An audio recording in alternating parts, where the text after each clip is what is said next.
கிடையாது. இப்போ நீங்க என் கூட இருக்கீங்க, விஜய் ஒன்னும் ஆகாதுங்க, லைட்டா கொஞ்சம் விஷத்தை சாப்பிடுங்க அப்படின்னு சொல்லி எவ்வளவு உங்களை நைஸ் பண்ணாலும் நீங்க விஷத்தை எடுத்து குடிப்பீங்களா? சந்தோஷம் அப்படின்றனாலே ஒரு கண்டிப்பா ஒரு மினிமமா அங்க ஒரு சின்ன போதையாவது இருக்கணும்னு மக்கள், அதுவும் இன்னைக்கு இருக்க யங்ஸ்டர்ஸ், கார்பரேட் எம்ப்ளாயிஸ் எல்லாருமே எதிர்பார்க்க ஆரம்பிச்சிட்டாங்க. இந்தியா வந்து அதிகப்படியான இளைஞர்களை கொண்ட ஒரு நாடுன்னு சொன்னாங்க. ஆனா இனி ஒரு 20 வருஷம் கழிச்செல்லாம் பார்த்தா இதே ஒரு அழிஞ்சு போகிற ஒரு போனுக்காகவும், அழிஞ்சு போன ஒரு செருப்பு, ஷூ, சட்டைக்காக இவ்வளவு பணத்தை செலவு பண்ணியிருக்கேன், இன்னைக்கு நான் ஒண்ணுமே இல்லாம நிக்கிறேனே அப்படின்னு கண்டிப்பா வருத்தப்பட போறேன். ஆனா இவ்வளவு நேரம் கடன் சார்ந்து, நிதி, அதுக்கப்புறம் முதலீடு, சேமிப்பு இது சார்ந்தே நிறைய பேசிட்டோம். இப்ப இருக்கிற சொசைட்டிக்கு நீங்க சொல்ல வர விஷயம் என்னன்னா, சொசைட்டி அப்படின்னு வரும்போது யங் ஜென்ரேஷனுக்கு தான் நான் நிறைய விஷயங்கள் இதை பத்தி நம்ம தொடர்ந்து பேசிட்டே தான் இருக்கோம், நிறைய சர்வீஸ் பண்ணிட்டு தான் இருக்கோம். இதுல ஒரு முக்கியமான விஷயம்னு வரும்போது இன்னைக்கு இருக்கிற சொசைட்டி எக்ஸாக்டா சொல்லணும்னா இன்னைக்கு இருக்க டோட்டல் சொசைட்டியவே ஸ்பாயில் பண்ணக்கூடிய ஒரு முக்கியமான விஷயம் என்னன்னு பாத்தீங்கன்னா போதைங்க. அந்த போதைன்னு வரும்போது அது சிகரெட், சாதாரண சிகரெட் ஸ்மோக்கிங்னு நான் விட முடியாது. சிகரெட் ஸ்மோக்கிங்ல ஆரம்பிச்சு லிக்கர் ட்ரிங்க்ஸ் யூஸ் பண்றது, சரக்கு யூஸ் பண்றது, கஞ்சா, என்னென்னமோ. என்னோட லைஃபுக்கு இத்தனை வருஷத்துக்கு எனக்கு தெரிஞ்ச அதிகபட்சம் இந்த கஞ்சா, ப்ரௌன் சுகர் தாங்க. ஆனா இன்னைக்கு இருக்கிற ஜென்ரேஷன் என்னென்னமோ எல்லாம் யூஸ் பண்றாங்க. அந்த அளவுக்கு கெட்டு சீரழிஞ்சிட்டு வருது. அது இவ்வளவுதானே அப்படின்றது கிடையாது. இப்போ நீங்க என் கூட இருக்கீங்க, விஜய் ஒன்னும் ஆகாதுங்க, லைட்டா கொஞ்சம் விஷத்தை சாப்பிடுங்க அப்படின்னு சொல்லி எவ்வளவு உங்களை நைஸ் பண்ணாலும் நீங்க விஷத்தை எடுத்து குடிப்பீங்களா? அவ்வளவுதான், ஓடிடும். இன்னைக்கு ஆனா தெரியுது, மக்களுக்கு தெரியுது, ஸ்மோக் பண்ணா லங்ஸ் டிசீஸ் கண்டிப்பா வரும், ஹார்ட் ப்ராப்ளம் கண்டிப்பா வரும், எல்லாமே தெரியும். அதே மாதிரி அந்த குடி போதையை பொறுத்தளவுக்கு இனி மிகப்பெரிய ஒரு அரசியல் இது பின்னாடி ஒளிஞ்சிருக்கு. என்ன அப்படின்னாக்கா, ஸோ இன்னைக்கு வேர்ல்டு ஹெல்த் ஆர்கனைசேஷன் சொல்லியிருக்க ஒரு விஷயமே என்னன்னு பாத்தீங்கன்னாக்கா, ஒரு சிலர் நான் சொல்றாங்க, நான் அளவா தான் டெய்லியும் குடிக்கிறாங்க, நான் அளவா தானே குடிக்கிறேன், யாருக்காவது ஏதாவது பிரச்சனை, எனக்கு வருமானம் நல்லா இருக்குது, நான் அளவா தான் குடிச்சிட்டு இருக்கிறேன், ஆனா ஒரு வாரத்துக்கு 4 வாட்டி 5 தாட்டி அந்த மாதிரி எல்லாம் குடிக்கிறாங்க. ஸோ இவங்களுக்கு வேர்ல்டு ஹெல்த் ஆர்கனைசேஷன் ஆல்ரெடி ஒரு ரெக்கார்டட் ஒரு வார்னிங்கே இருக்கு. என்னன்னா இதுல ஆல்கஹாலிக் அப்படின்னு சொல்றாங்க, அந்த குடிக்கு அடிமையானவர்கள் இருக்காங்க. இப்ப நம்ம ரோட் சைட்ல எல்லாம் போகும்போது நிறைய பேர் ரோட்டோரமா படுத்துக்கிட்டு, டிச்சோரமா படுத்துக்கிட்டு இருக்கவங்க எல்லாம் பாக்குறோம். அவன்லாம் எடுத்தோன்னு அப்படிப்பட்ட பெரிய குடிகாரன் எல்லாம் கிடையாது. அவனும் ஆரம்பத்துல ஒரு ஸ்மாலு, ஒரு லார்ஜ், ஒரு குவார்டர், ஒரு ஹாஃப் அப்படி போனவன் தான் இன்னைக்கு ரோட்ல டிச்சில் கடந்திருக்கான். எடுத்தோன்னா அவன் இங்க வர கிடையாது. ஸோ ஒரு ஆல்கஹாலிக்க, ஒரு குடிநோயாளி ஆகிறதுக்கு யார் வேணாலும் ஆகலாம், எப்ப வேணாலும் ஆகலாம், எனக்கு கெப்பாசிட்டி இருக்கு அப்படிங்கறதெல்லாம் கிடையாது. கன்ஃபார்மா எல்லாரும் இந்த குடின்னு இன்னைக்கு இந்த என்ன சொல்றது, சந்தோஷம் அப்படின்றனாலே ஒரு கண்டிப்பா ஒரு மினிமமா அங்க ஒரு சின்ன போதையாவது இருக்கணும்னு மக்கள், அதுவும் இன்னைக்கு இருக்க யங்ஸ்டர்ஸ், கார்பரேட் எம்ப்ளாயிஸ் எல்லாருமே எதிர்பார்க்க ஆரம்பிச்சிட்டாங்க. என்னை பொறுத்தளவுக்கு இப்போ நமக்கு மனசுக்கு ரொம்ப வேண்டியவங்க ஒருத்தங்க இறந்து போயிட்டாங்கன்னா குடிச்சா மட்டும்தான் அழுக வருமா, இல்ல தானா அழுக வருமா? தானாலே அழுக. எப்படி? சோகம் அப்படிங்கிறது நம்ம மனசுக்குள்ள இருக்கிற ஒரு உணர்வு தானே தவிர அது வந்து வெளியிருந்து ஒரு விஷயம் வந்ததுனால இது வெளியே வர்றது கிடையாது. ஸோ என்னை பொறுத்தளவுக்கு இன்பம், துன்பம், சந்தோஷம், துக்கம் எல்லாமே வந்து ஒரு உணர்வு தானே தவிர இதற்கு ஒரு மூட் ஆல்டரிங் சப்ஸ்டன்ஸ் எதுவுமே எனக்குள்ள போனாதான் நான் இப்படி இருப்பேன் அப்படிங்கிறது கிடையாது. எனக்கு எந்த ஒரு பழக்கமும் கிடையாது. நான் ஸ்மோக் பண்ண மாட்டேன், ட்ரிங்க் பண்ண மாட்டேன். ஆனா நான் ரொம்ப சந்தோஷமா இருக்கேன். எனக்கும் நிறைய பிரச்சனைகள் இருக்கு, கடன் சுமைகள் இருக்கு, எல்லாமே இருந்தாலுமே என்னுடைய சந்தோஷம், நான் every month we will take break. நான் என்னோட ஸ்டாஃப்ஸோட நாங்கள் பிரேக் எடுத்துக்குவோம். எங்களுக்கு சார்ந்த நாங்க எல்லாமே இயற்கை சார்ந்த ஒரு ஒரு ஆத்துல குளிக்கும் போது ஏற்படுற சந்தோஷமோ, இல்ல ஒரு இயற்கை சார்ந்த ஒரு சுற்றுலா ஏற்படும் போது ஏற்படுற சந்தோஷத்தை வந்து அனுபவிக்கணும்னா நான் தெளிவா இருக்கேன். போதையில இருந்தா எந்த ஒரு உண்மையான சந்தோஷத்தை அனுபவிக்க முடியாது. இன்னைக்கு பல பேர் வந்து குடிச்சிட்டு நான் தூங்குறேன் அப்படின்னு நினைக்கிறேன். குடிச்சிட்டு தூங்குறது தூக்கமே கிடையாது, அது ஒரு மயக்கம். நிறைய பேர்கிட்ட கேட்டீங்கன்னா தெரியும், ஒரு 3 மணிக்கு எழுந்திரிச்சிட்டேங்க, தண்ணி தாகமா இருந்து ஒரு மாதிரி கஷ்டமா இருந்தது, வேர்த்து கொட்டுச்சு, நான் 3 மணிக்கு எழுந்திரிச்சிட்டேன். நீ அவ்வளவு நேரம் வரைக்கும் மயக்கத்துலதான் பாரு, நீ தூக்கத்திலே எல்லாம் தூக்கத்திலே இல்ல, நீ மயக்கத்துல இருந்து எழுந்திரிச்சிட்ட. சோ அந்த மாதிரி இன்னைக்கு ஒரு மோசமான ஒரு சூழ்நிலை போயிட்டு இருக்கு.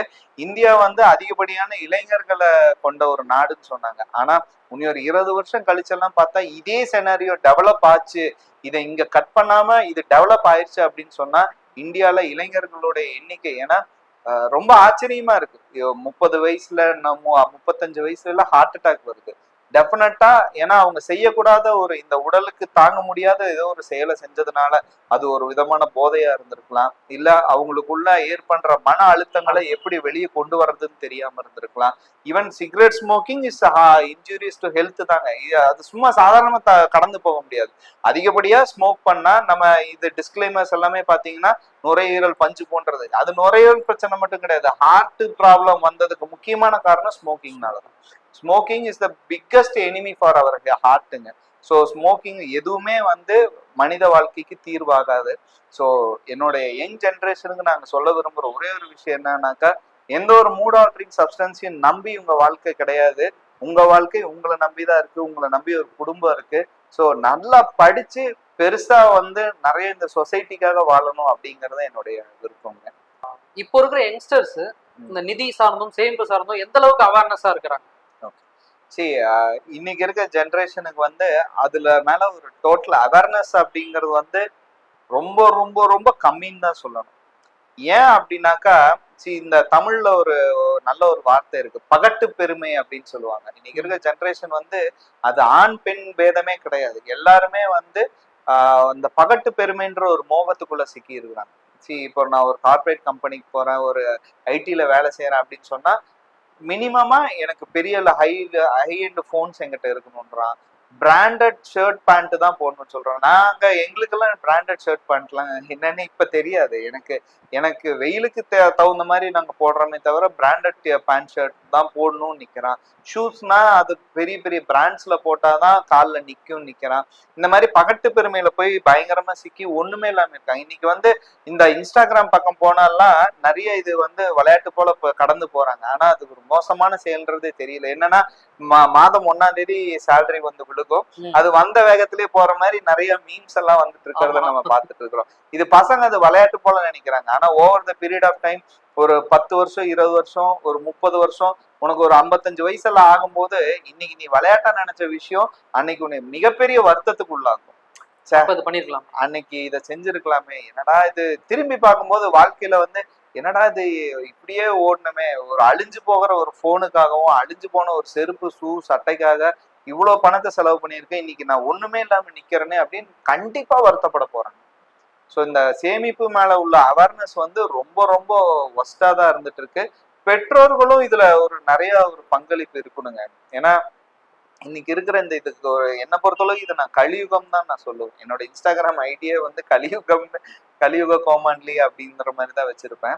ஸோ இந்த கலியுகத்துல வந்து பெற்றோர்களுடைய வழிநடத்துதல் ரொம்ப அவசியமா இருக்கு. பெற்றோர்களும் ஒரு ஏடிஎம் மிஷின் மாதிரி என் பிள்ளைக்கு கேட்கறதெல்லாம் கொடுக்கணும் அப்படின்னு கடிவாளம் கட்டி விட்ட மாதிரி பணத்தை நோக்கி மட்டுமே போறாங்களே தவிர பசங்களோட டைம் ஸ்பெண்ட் பண்றதையோ இல்ல அவங்களோட குறை நிறைகளை கேட்டு தெரிஞ்சுக்கிறதுலையோ வந்து அவ்வளோலாம் இன்ட்ரெஸ்ட் காட்டுறதே கிடையாது.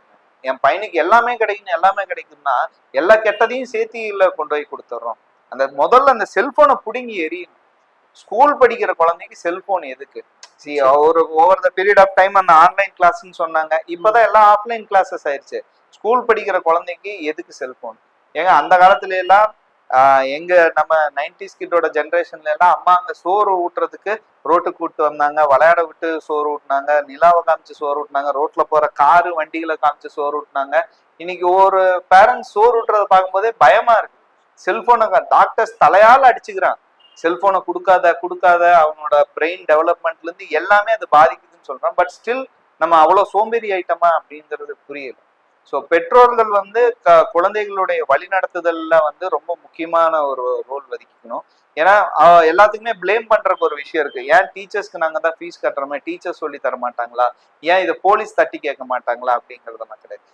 எவ்ரிவன் எல்லாத்துக்கும் அவங்க லைஃப்னு ஒண்ணு இருக்கு. போலீஸ்க்கும் சர்டன் லிமிட் இருக்கு, டீச்சர்ஸ்க்கும் சர்டன் லிமிட் இருக்கு.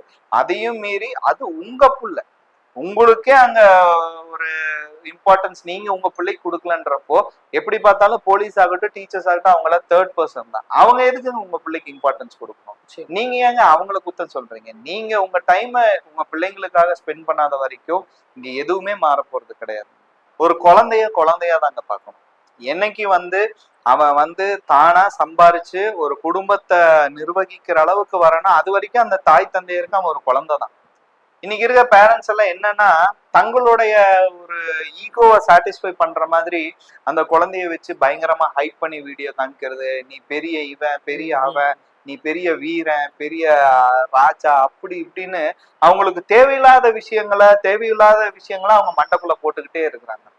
வளர்ற குழந்தையும் வந்து ஒரு பணிவுனா என்ன, ஒரு அன்புனா என்ன, அது எதுவுமே தெரிஞ்சுக்காம தான் ஏதோ பெரிய பெரிய ஒரு ஆள் போல இருக்கு அப்படிங்கிற ஒரு மைண்ட் செட்லயே அந்த குழந்தை வருது.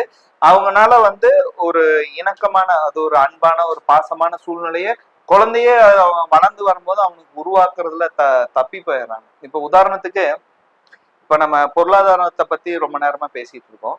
இப்ப இந்த பொருளாதாரத்துல வந்து இப்ப இன்னைக்கு இருக்கிற பேரண்ட்ஸே தான் வந்து என்ன பண்றாங்கன்னா, வீக்கெண்ட் பார்ட்டி, வீக்கெண்டா ரெகுலரா இந்த ஹோட்டல்ஸ்ல கூட்டிட்டு போய் சாப்பிட வைக்கிறது, ஜங்க் ஃபுட்ஸ் மேல இருக்கிற ஒரு மோகம், இது எல்லாத்தையுமே இந்த குழந்தைக்கு டெவலப் பண்ணது யாரு?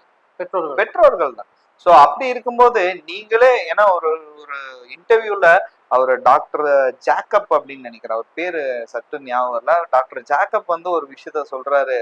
ஒரு குழந்தைக்கு நம்ம மேலும் மேலும் இந்த சுகர் ஐஸ்கிரீம்ஸ், இந்த மாதிரி சுகர் சம்பந்தப்பட்ட ஃபுட்டை நம்ம கேட்கறாங்களேன்னு கொடுக்கறது எப்படின்னாக்கா, அந்த குழந்தைக்கு ஒரு அளவா லிக்கரை ஊத்தி விடுறதுக்கு சமம். அந்த அளவுக்கு அந்த குழந்தை ஒரு ஐஸ்கிரீமையோ இல்ல ஒரு ஸ்வீட்டான ஒரு பொருளை சாப்பிடும் போது அவங்களுக்கு டோபாமைன் செக்ரிகேஷன் அதிகமாயிட்டே இருக்குது.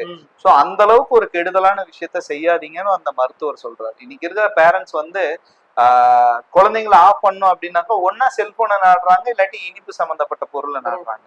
சோ உண்மையாலுமே உடல் ரீதியாக அவங்களுக்கு ஒரு விளையாட்டு, அந்த பிசிக்கல் ஆக்டிவிட்டிஸ்ங்கிறதே டோட்டலி ஜீரோ ஆயிட்டே வருது. இதுக்கு நான் முழுக்க இந்த பிஞ்சு குழந்தைங்களை நான் காரணம் சொல்லவே மாட்டேன், பேரண்ட்ஸை தான் முழுக்க நான் காரணம் சொல்லுவேன். ஸோ பெற்றோர்கள் முதல்ல குழந்தைங்களோட குவாலிட்டியான டைம்னா இந்த கூட்டிட்டு ஊர் சுத்துறதோ இல்ல ஹோட்டலுக்கு கூட்டிட்டு போறதோ இல்ல இந்த வீக்கெண்ட் பார்ட்டிஸ் கூட்டிட்டு போறதோ, இதெல்லாம் குவாலிட்டியான டைமே கிடையாது. குவாலிட்டியான டைம் எப்படின்னா குழந்தைங்களுக்கு நல்லது கெட்டதை சொல்லி கொடுக்கணும், ஆன்மீகத்தை சொல்லி கொடுக்கணும். நான் மதத்தை பத்தி பேசவே கிடையாது. மதத்துக்கு தான் ஆன்மீகம் தேவையே தவிர ஆன்மீகத்துக்கு மதமே தேவை கிடையாது. சோ நல்ல ஆன்மீகத்தை சொல்லி கொடுக்கணும். இந்த மாதிரியான குவாலிட்டியான டைம் பெற்றோர்கள் குழந்தைங்க கூட ஸ்பெண்ட் பண்ற வரைக்கும் இந்த நாட்டிலையும் சரி இந்த சமுதாயத்திலும் சரி மாற்றம்ன்றது வரவே வராது, இன்னும் மோசமாயிட்டே தான் போகும். நிச்சயமா இது இப்போ நம்ம பேசுறது வந்து ரொம்ப சீரியஸான மேட்ரு. கண்டிப்பா இந்த மாற்றங்கள்லாம் நிகழ்ந்தா ரொம்பவே நல்லது. ஆமா, அடுத்த தலைமுறை இன்னும் சிறப்பா வளர்ந்தா நம்மளோட நாட்டுக்கு தான் ரொம்ப ரொம்ப நல்லது. இவ்வளவு நேரம் நிதி சார்ந்தும் அதே நேரத்துல முதலீடு சார்ந்தும் சேமிப்பு சார்ந்தும் நிறைய விஷயங்கள் எங்களோட பகிர்ந்துட்டீங்க. அதுக்கு வந்து மனமார்ந்த நன்றி எங்களோட சார்பா தெரிவிச்சு. நன்றி. வாய்ப்பளித்தமைக்கு நன்றி. நன்றி.